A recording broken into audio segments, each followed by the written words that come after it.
پشتکاری ئەنجومەنی ئاسایشی هەرێمی کوردستان پێشوازی لە ماساتۆ کاتاۆکا کۆنسڵی ژاپۆن لە عێراق و ئازاد باجگر کۆنسڵی فەخری ژاپۆن لە هەرێم و تسویۆشی ئاندۆ سکرتێری سێمی کۆنسڵخانەکە کرد.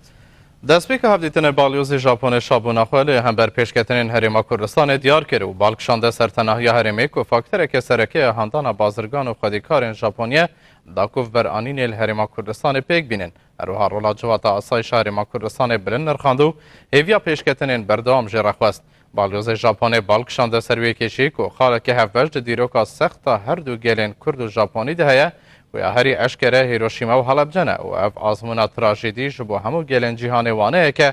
da ku bêtir kar ji bo aştî û bihevrejiyanê bikin. Ji balxwe Mesrûr Barzanî tekez li ser hewceyiya xurkirina têkiliyên navbera herêm û Japonê kir û balkişanda ser wêyekê ku gelê Kurd bi çavê rêzê weke gelek xwedî îrade li gelê Japonê dinêre ku karibûn piştî wêraniyên şerên çaxa derbas bûyî û di heyameke Kurd de bibin welatek herî pêşketiyê cîhanê. Hêvêjî xwest divê deverê de mifale azmûna Japonê bêdîtin. Li dorpêgeha Kurdan li deverê Mesrûr Barzanî balkişanda ser wêyekê ku Herêma Kurdistanê nek tenê hewla li hev nêzîkkirin û yek rêziya gelên Kurdistanê dide,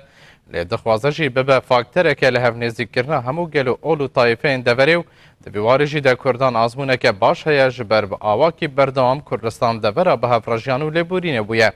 Li dawiyê û li dorpirsa Sûriye Mesrûr Barzanî hêviye xwest ku ji vaka navneteweyî bêtir hewla wêyekê bide dawiyê li xwînrêtin û aloziyê bînin û piştgiriya hêzên miyan raw bikin da ku aştî li devera rojhilata navîn bicih bibe.